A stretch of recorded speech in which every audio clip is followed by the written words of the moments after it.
So Dialogic OD is an idea that Bob Marshak and I came up with when we were trying to capture something we thought was happening in organization development that wasn't being well expressed in the textbooks or in the graduate OD programs, that sort of thing. And the way I think about it is like organization development itself didn't just emerge one day. It actually evolved over a series of at least 15 years, starting in the early 50s, when different people were doing different things and trying different things, and people, they called it different things. And it wasn't until somewhere into the late 60s that the actual term organization development became the common way to express all that range of different things, and a body of knowledge came together that got called organization development. And I think the same thing about Dialogic OD. For the past 20 years, a bunch of people have been doing a bunch of different things, not necessarily connected with each other. And what Bob and I started to pay attention to is that there seemed to be an underlying set of logics to what people were doing that were in some ways really violating the basic sort of tenets of organization development. And yet we felt that they still were organization development, but a new species had emerged and we wanted to try to capture what it was.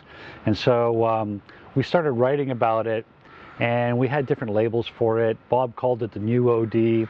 When he tried to publish papers on the new OD, editors didn't like that, because if it's new, then it means there's old OD, and new is better than old, and they didn't like that, so that didn't work very well.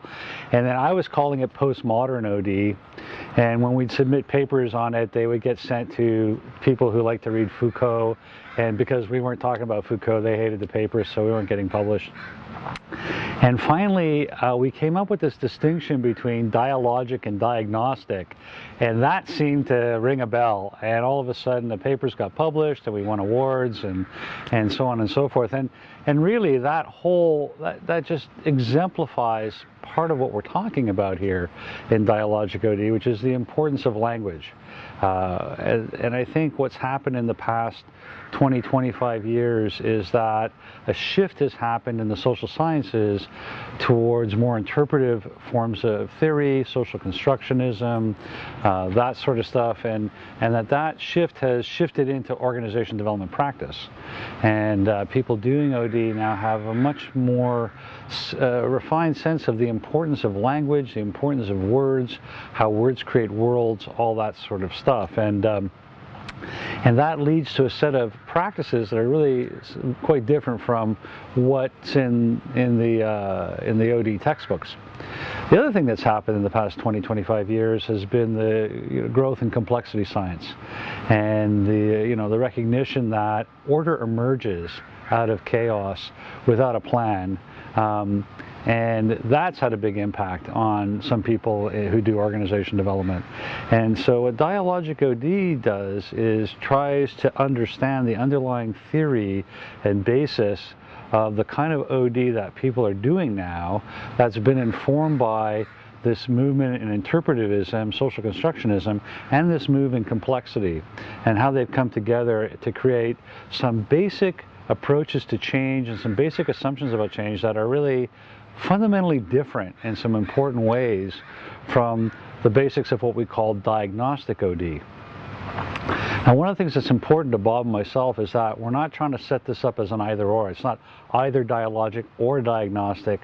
I really see both of these as being a kind of a mindset. There's kind of a diagnostic mindset and a dialogic mindset, and we describe them as ends of a continuum, but I think in any individual practitioner, both of these mix and match in interesting ways. For myself, I'm trained as a diagnostician. I can't help but think about organizations as adapting to an environment, or groups adapting to their organization.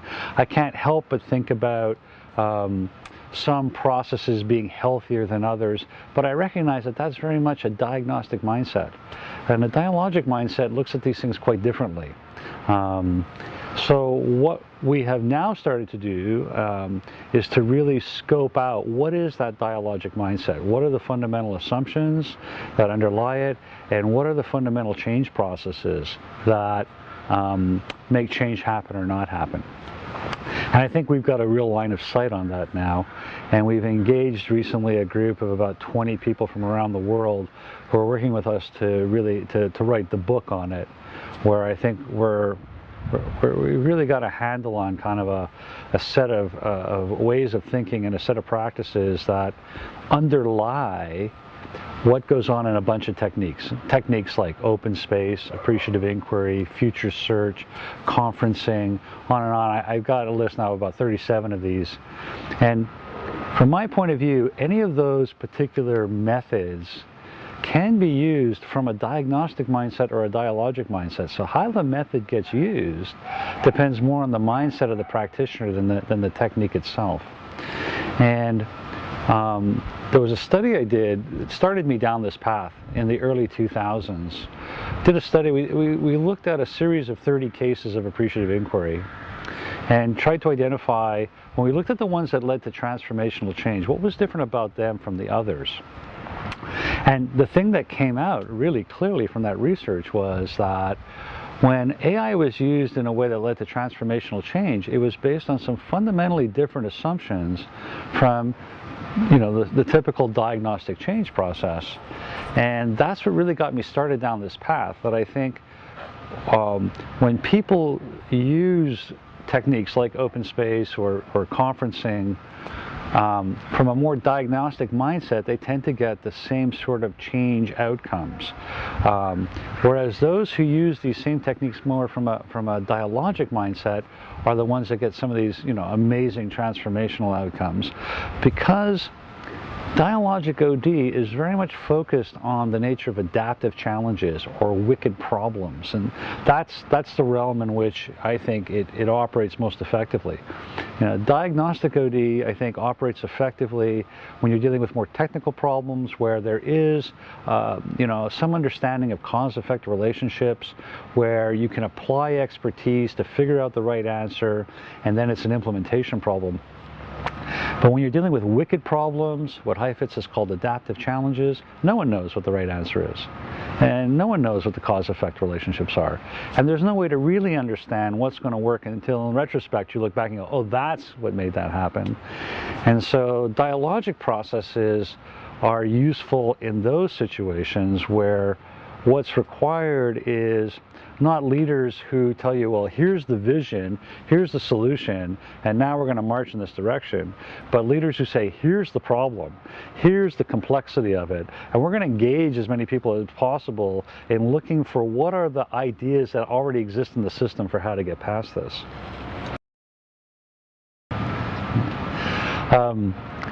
Whenever you label something, you gain some things, you lose some things. One of the problems with the dialogic label is that people hear that and they think, well, it's about dialogue. And it's actually not. I mean, it's partly about that. I think one of the reasons why people are successful or unsuccessful with these dialogic methods is they're unsuccessful if they think that what's required is to have a good dialogue. A good dialogue isn't enough for change to happen. And that's, I think, one of the insights I've had from the work that I've been doing in the past 10 years of trying to understand why do these things work sometimes and not other times. And what we've identified, I think, are three underlying change processes, one of which has to be present for transformation to occur, and if one, at least one, and maybe they combine with each other, that's unclear at this point. But here's the three. So one is that a system is disturbed in such a way, and by disturbed I mean that whatever the pattern of relating was, or the pattern of interaction was, up until that point, it no longer holds. Doesn't make sense to people, it's not coherent, in some way it's fallen apart, and you can't go back. And so the pattern of interaction has been disturbed, and so this is this point of complexity where you start to move into that boundary of chaos. And at that point, what OD can do is help a group to go through a self-organizing process. The group will self-organize whether you help it or not.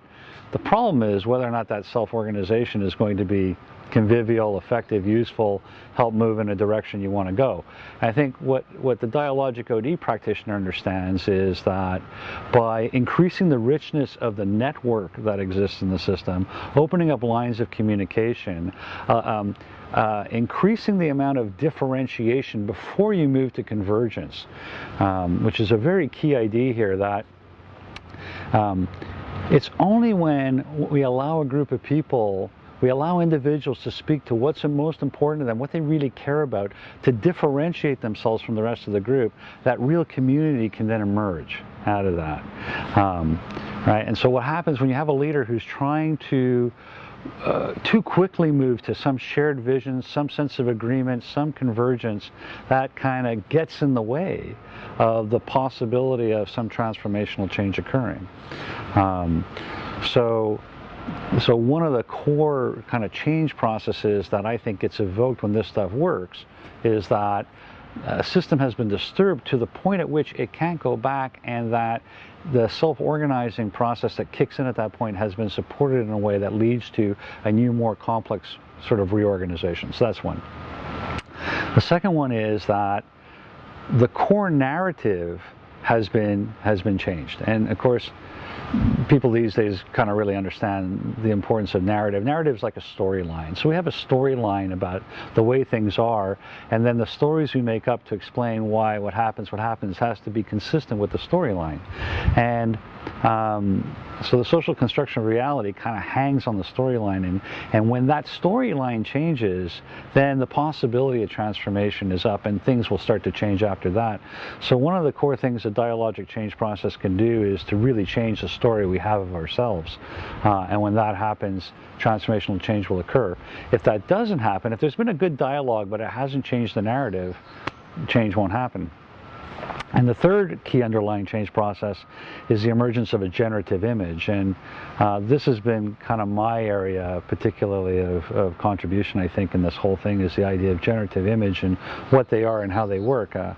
Like a generative image is an idea or a symbol or a picture or something that helps me see the world differently than I could see it before. And as a result of that, I have a different set of options or choices for acting than I realized I had before. And a good generative image changes the world. And my favorite example of a generative image is sustainable development. You know, before sustainable development showed up, ecologists, environmentalists, business people had nothing to say to each other. That generative image showed up, and 25 years later, it still produces change. And the thing about generative images are they're somewhat ambiguous.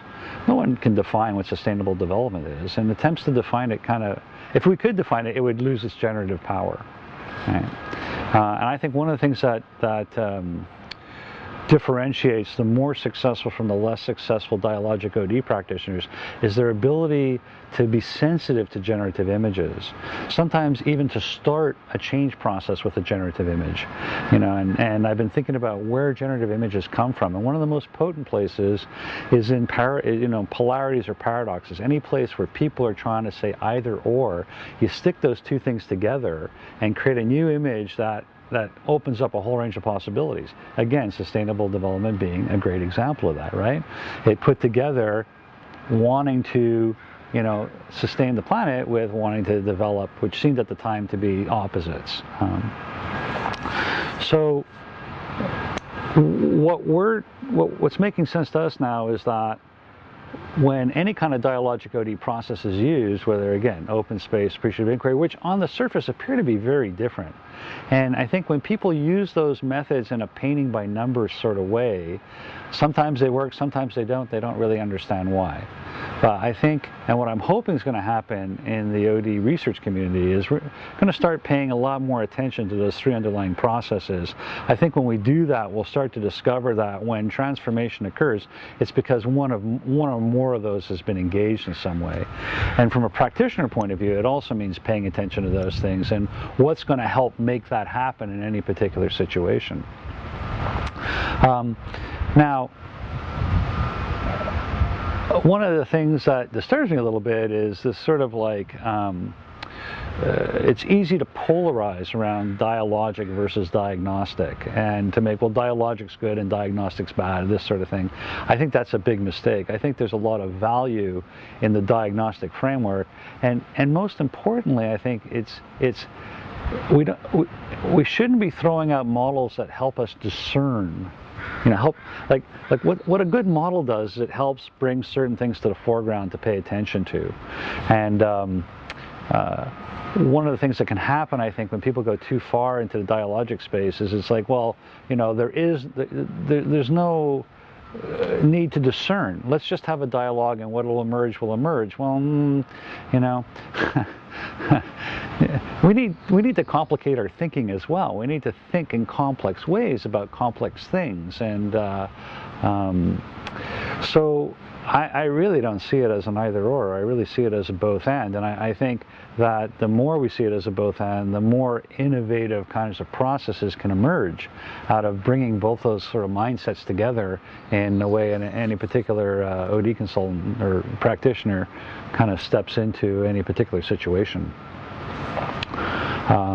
One of the things I think is different about the dialogic mindset from the diagnostic mindset is the diagnostic mindset tends to see the consultant or the practitioner as separate from the system.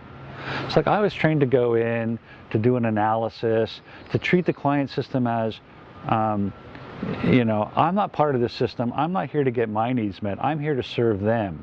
You know, I'm here to help them become better at what they want to do. I don't want to make them dependent on me. I want to transfer skills over so that they can do this for themselves. And a lot of good intention behind that. But and in the diagnostic mindset, there's this way in which, as a practitioner, I am separate from the system in which I'm operating in. What the dialogic mindset says is you can't be separate. You are part of the flow of whatever's taking place. You're part of that social construction of reality, whether you want to be or not. And that, and there's a couple of things to that. One is you need to be aware of the impact you're having, the narratives you're privileging, the ways in which you are influencing power and dynamics just by your presence, by the things you choose to talk about and not talk about. And I think the requirements for much higher levels of what's called reflexivity, that ability to be aware of the impact I'm having and the context in which I'm operating and the choices that are available to me and what the probable implications of those choices are. The dialogic practitioner has a higher demand placed on them for that sort of awareness.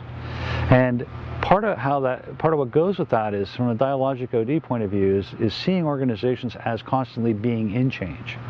So whereas a diagnostic OD framework tends to look at organizations as stable entities that require intervention in order to make change occur, the dialogic mindset tends to see organizations as continuous flows of change, and that those rates of change are just slower or faster. And as the dialogic OD consultant comes into a situation, they're entering a stream of conversations that have a history and a trajectory, and that they're not freezing or unfreezing anything, but what they can do is punctuate, accelerate, deflect, potentially amplify certain conversations. Bob and I have identified sort of 8 key assumptions of the dialogic mindset and how these differ for the diagnostic mindset, and we've written some papers and chapters on that are coming out this year, and then this book, which will hopefully come out next year, which I'm really happy with. And it's been just a great intellectual journey for me. I'm very excited by this work, but it's raised a whole series of questions as well for me that I'm sort of grappling with at the moment. And one really has to do with how much are we able to actually help an organization, you know, plan, do things. Like there's this common idea in our field about the importance of shared understanding and shared vision and collectively, you know, and there's a part of me that really wonders about this shared vision thing. First of all, are visions ever really shared? It's the first question. Secondly, how important is that really to helping a group of people work together in the service of something? And one of the things I started studying for a little while was how people come to identify with groups, because I think that's a core underlying issue in what we call team development and that sort of thing. Do I identify with the group or not? And you know, when you look at the kind of groups people really strongly identify with, probably the one they most identify with is their family unit. And I've never seen, I mean, it may happen, but I haven't seen a family unit have a shared vision, you know, or a strategic planning meeting, or, I mean, these things don't happen, but they're strong, bounded groups. And so at the same time, you know, rationally I understand that if we all agree on where we're going together, it's likely we're going to get there together more effectively, and we'll have more sense of connection to each other. But it's a big question for me, and certainly some of the more extreme dialogic OD theorists like Ralph Stacey and that would argue, you know, this whole idea of shared vision and that is just a fantasy that we hold on to manage our anxiety in the face of the always emerging unknown. And I think there's some truth to that, but I also think that probably it also has to do with how big and complex the system is. If you get a small enough group of people, you might be able to develop a shared vision and so on. Anyway, it's an area I think we need to get off the easy cliches that we use about the need for a shared vision and really start understanding what is possible here and what is needed, and does change really require it, and that sort of stuff. So that's one of them. Another one has to do with to what extent, as a consultant, I need to be both in and out simultaneously, and the paradox of that. Because I've come to conclude for myself that being too out is not effective. I learned to come in, have a blank face, the kind of Freudian sort of, you know, allow for transference to come off me and give nothing, and I discovered that that was not effective. I also question how effective it is to go native. Now I understand it's different for an internal consultant, but I think for an external consultant, there's this place of being in and out. I don't know where it is yet. I'm not sure about it, but it's something I don't think we've really come to grips with yet. And the last one is about the nature of authority and sponsorship. I think in organization work over the years, one of the things I've gotten better at from experience is just recognizing when I have real sponsorship and when I don't, and that without real sponsorship, whatever we do probably isn't going to amount to very much, on the one hand. On the other hand, a lot of adaptive challenges, there aren't clear sponsors for those, because very often those challenges transcend any particular organizational boundary and involve a whole set of stakeholders. And I think we need to learn, but on the other hand, I've seen some dialogic change processes, you know, operate on the level of like social problems. Get a lot of people together, get all excited, lots of great ideas, but not a lot happens from it that you can point at. I mean, maybe some stuff happens, but because there isn't the ability to come in behind and resource the solutions that get generated and to keep a momentum going. One of my big questions right now is, you know, how do we generate an effective dialogic change process if and when there isn't any particular sponsor that really has authority for the whole? I'm sure there's a lot of other great questions. I'm very excited about what's happening with Dialogic OD. I think it's gaining traction as an image. We just did a paper for a book, and the editor said to us, "You realize Dialogic OD is hitting on all three of your change process, right? It's a generative image. Probably don't want to define it too closely. It seems to be changing the narrative of what OD is about, and it's definitely disturbing things." So. Hope you found this interesting, and thanks for the opportunity to talk to you.